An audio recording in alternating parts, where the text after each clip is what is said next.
Argina, dheerinni adii kana walooti ni argina. Sibiilonni kun wal bakki xammayoo xiqqaate. Ni jirti ija. Dabi. Caalaa cammaa mucaan cuncuun ijoollee qobboo dhalataa odaa qabbanaa ganda Abubakar Musaa Rayaan. Uftii callisaa caqasaa. Ayyee guddaa galatoomi. Badhaasa dhabuu dhamoo kiiloomeetira waan kanaa na himuu Kiiloomeetira badhaasa kun aadaa malee ejjennoo shawoo. Ayyee akkana doorbaan saffisaan hundi baandii takka. Baandii jalqabaa ta'u Oromootis baandii sanii baandii san maqaan sii maali? Caalaa caammaa mucaan cimaan otoo himuu jaanne ce'ee cuncula coree miicee cunfee micheeree coqorsa caffee caammaa fuufdooteen cufti callisaa jagasaa sagantaa keenya kan guyyaa har'aa seenaa Abubakar Musaa wajji waa wal qabatu iddoo nuti argamnu tuni magaalaa Qobboo iddoo dhaloota isaas irraa yoo guddate kiiloomeetira 8 caalaa waan hin fagaannedha. Sagantaa waa'ee sanii irratti wal qabattu yaadannoo isaa waggaa 40 fi jaappaa sabuu godhachuudhaan magaalaa keessatti gaafilee takka waan namaafis barnoota ta'u akkasuma namni ittiinis gammadeennee yaannu qoosaalee inni reediyoo Harar irratti ammaan dura namaan bohaarsuu turee fi kana wajjin sagantaa qopheeffannee jira. Chaalenjiin tun badhaasaas ni qabdi. Bakki sagantaan kun itti waraabamu daandii Abubakar Musaa bakka jedhamtu magaalaa kana keessatti bakka hojjetamtee jira. Kallattiidhaan gara daandii sanii deemnee sagantaalee daandii Abubakar Musaa sana irra gaggeessinaa haga xumura qophii keenyaatti nu waliin turaan afeerraa.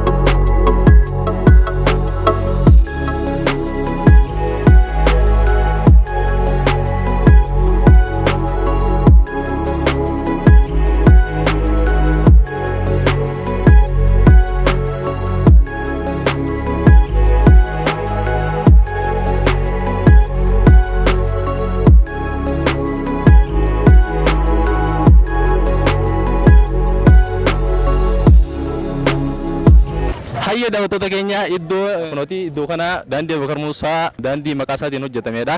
Gaafii fi wantoota jiru hunda sagantaa irraan tana gaggeessinu waa'ee isaatii hojii wal qabatu irratti gaafii chaalenjii waraqaan harkeertu tun jechoota isaatii hojii wal qabatudha. Hanga xumura qophii keenyaatti waliin turaa isiniin jenna. Sagantaa bifa bareedaadhaan badhaasaas qopheessinee namoota injifatee kan badhaafnu ta'a.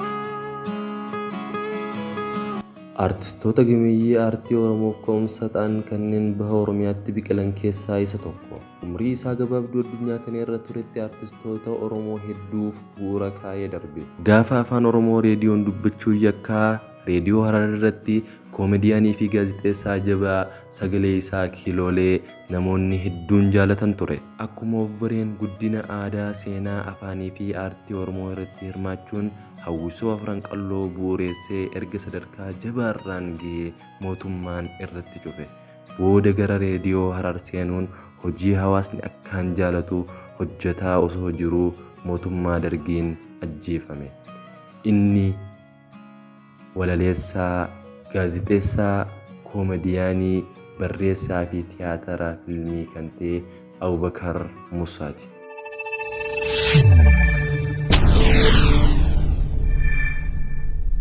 Sagantaa keenya kutaa lammaffaa keessummaa tokkoffaa bira dhufnee jira. Keessummaa keenya dura maqaa isaatii wal barraa maqaan keenya. Maqaan kiyya Faamii Ammakiyyaa Jaamaa dhalata magaalaa Qobbooti. Haji Ismaa'eel Saanii Naanjaamaa jiraata magaalaa Qobboo dhalataa odaa qabbanaa ganda Abubakar Musaa Rayaan. Eebii Muummee Yusuf. Isa Mahammad yookaan badee kaachaa jechuudhaan hin beekamu. Sayyid Ammishaaf Naanjaanii. Riyaad Ahmadin Jaaba. Maaddi Saadii qabduun. Riyaad Mahammad Naanjaa. Maal Shaafi. Hayyee.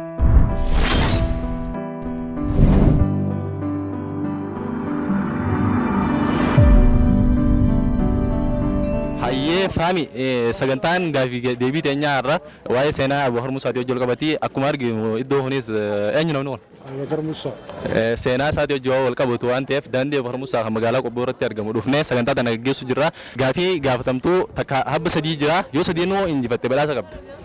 Gaafiin jalqabaa akka jettu jechaan siin jiru irra deebiteeta. Jecha kana Abubakar Musaatu ammaan dura reediyoo Harar irratti sagantaa bashannanaa akka inni dhiyeessu ture ni beektan fakkaata. Sana irratti namaan bashannansiisuu ture. Jecha kana yoo daftee irra deebitee jette badhaasa qabda jechuudha. Caalaa caammaa mucaan cimaan otoo himuu cucaanne ce'ee cuncula coree miicee cunfee micheeree coqorsa caffee caammaa fuuf dhufe isin cufti callisaa caqasaa barreeffamni ati afaaniin hin jettu chaalenjii sirraa salphisuudhaaf waraqaa tanaa si kennaa waraqaa tanarraa yoo saffisaan dubbiste badhaasa qabda. Hayyamtee? Eeyyeen. Ayyaa. Barreeffama gubbumarraa eegaltee dubbista. Gubbumarraa. Caalaa caammaa mucaa cuncunuu cimaa cuncula cunfee micciiree cunfee micciiree cogorsa caffee caama afuu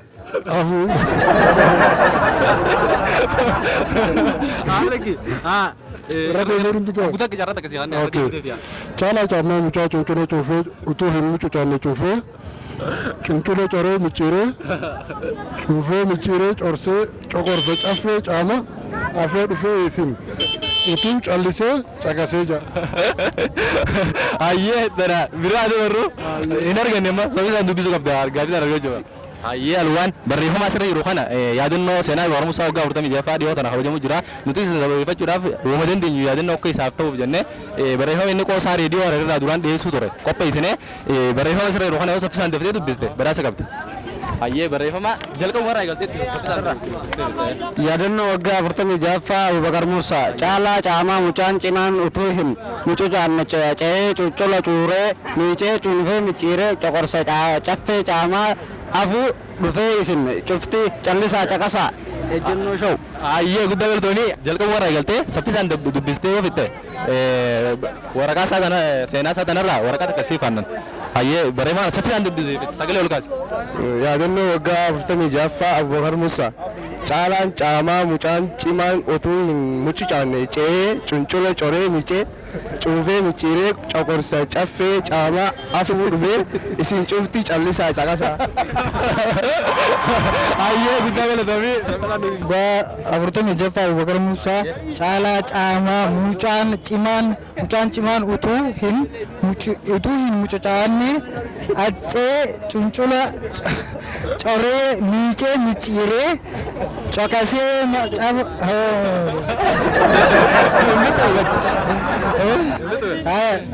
caffee caamaa afuu dhufee isaan cufatti callisee caqasa ejjennoo shoo. Ayyee guddaa galatoomii. Yoo saffisaan barreeffama dubbisee fitte gaaffii tokko fa'aa injifatte. Barreeffamni kijuu caalaa caammaa mucaan cimaan utuu hin mucucaanne ce'ee cuncula coree miicee cuunfee micciiree coqorsa caffee caammaa afuu dhufe isin cufti callisaa caqasaa jaa barreeffamni. Waraqaa sitti ngannaa saffisaan isirraa dubbiste. Barreeffama tokko fa'aa eegal.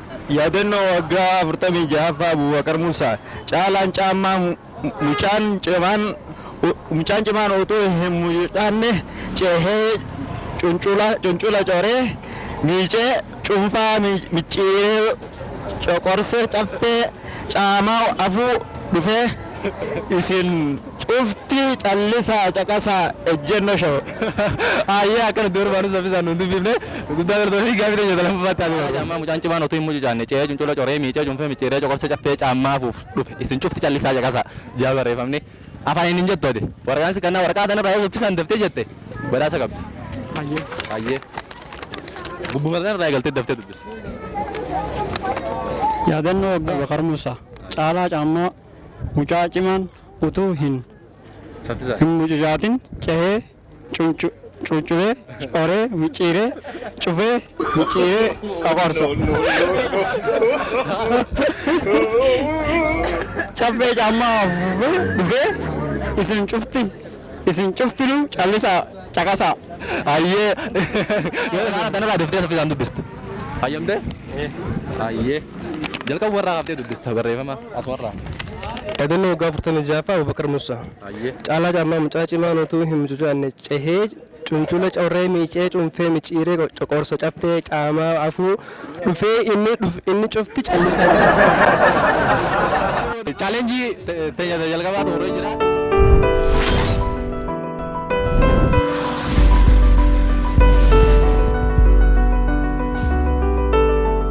Hayyee gaafiin keenya itti aanu baandii Hararitti hundeeffamte tan jalqabaa tan Abubakar Muusaa akkuma guutuu biyyaattu akkuma guutuu Oromiyaattu sadarkaa tokkoffaa irratti baandiin hundeeffamte duraa sanii baandii san maqaan sii maal turte ta jalqabaa baandii Abubakar Muusaa Hararitti hundeesse. Biiftuu barii jaamti. Biiftuu barii jaamti hin arganne carraa tokko sii wanna. Biiftuu baatii. Biiftuu baatii miti hin arganne baandii Abubakar Muusaa yeroo jalqabaatiif Dirreeraa fi Harar gaafa ture achitti hundeessee jira baandiin inni jalqaba akka Oromootti baandii san ta jalqabaati baandiin san tamii attee maqaan sii maali baandii san? Baandii Afran Qalloo. Baandii Afran Qalloo dura turte baandii san yaadadhu maqaa sii. Hin beekne yaadachuu hin danda'u. Hararii fi Dirreedhaatti baandiin tun jalqabamte baandii inni jalqaba hundeesse san maqaan sii maali? afranqalloo. Baandii afran qalloo jee baandii san dura baandii takka ture baandii sayyoo beektan jalqabaa sanii. Afranqallumaan beekan. Ayyee afran qallumaan beekaa jee baandii Abuwar Musa yeroo jalqabaatiif Harar keessatti Dirree Dawaa irraa Harar asoo achi jiru hundeessee ture baandii takka. Baandii jalqabaa ta'e Oromootis baandii sanii baandii san maqaan sii maali? Beena san. Yaali. Baandii afranqallooti. Baandii afran qalloo san booda ayyee.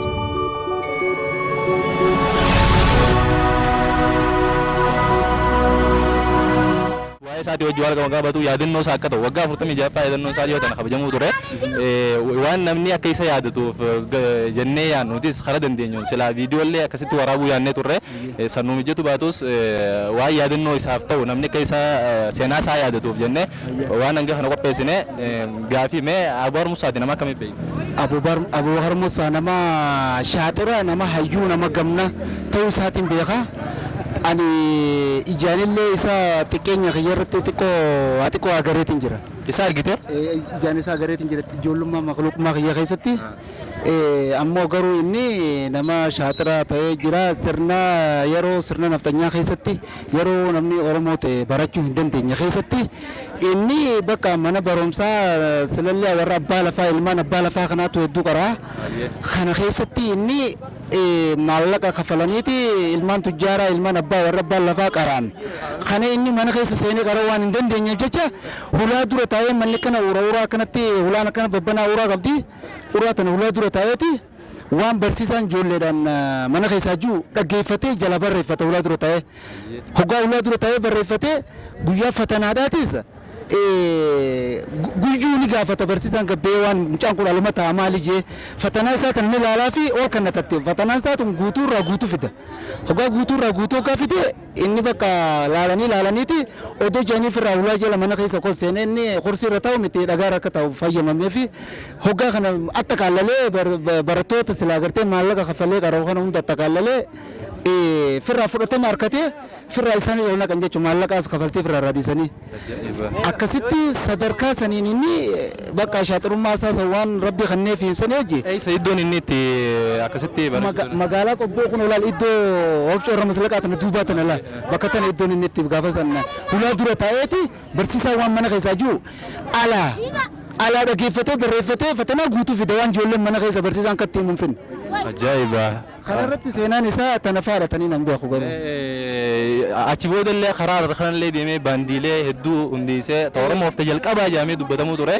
Inni nama Oromoof waan hedduu hojjetee seenaa isaallee hedduu dubbatamuu turte guutuullee ta'uu baattu hanga tokko seenaan isaa hedduu barreeffamtee jirti. Seenaa isaa tuni dhaloota kana ni fayyaddi qoramtee guutuu bahuu qabdi jettee amantamooti akka keetitti akkami? Dhaloota kana ni fayyaddi seenaan isaa guututti bahuu ni qabdi jeetiin itti amanan. Maaliif nama fakkeenya irraa dhaloonni ammaa kun fudhatu seenaa tana yaadannoo godhateetii jeetiin itti amana waan hin ta'eef. Atis inshallah ya rabbi jee harabul duraatti gatteenyee bal'inaan kan irraa mari'annu ta'a sagantaa kanaaf fayyamamuu taatee nu dhiyaachuu wayiitiif guddaa galatoomis hin jennaa ulfaadhu.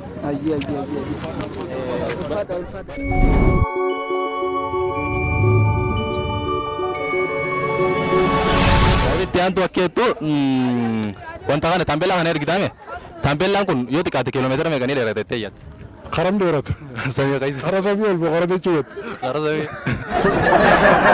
Kiiloomeetira meeqa? Dubbii biraati kiiloomeetira meeqa?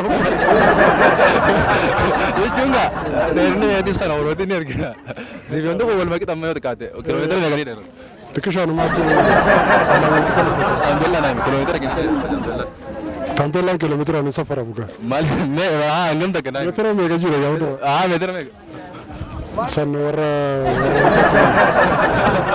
ayyoo guddaa galatoomi. Taambeellaan kun mee yoo xiqqaate kiiloomeetira meeqanii dheeratettee yaadda? Kiiloomeetira osoo hin ta'in meetira malee.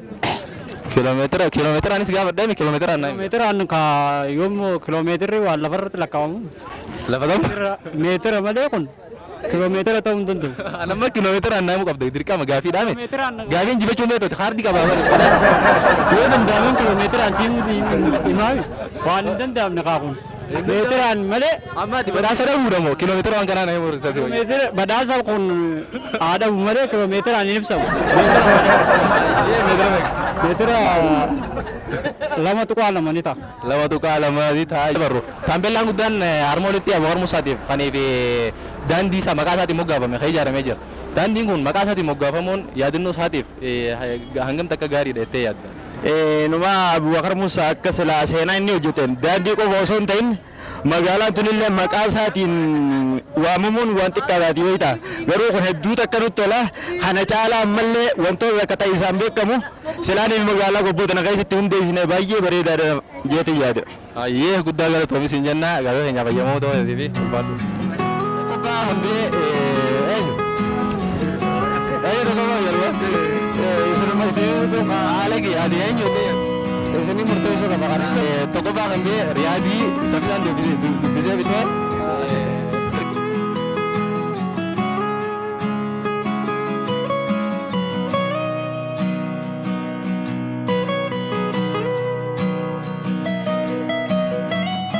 Berasa orang bagi bal. Iya.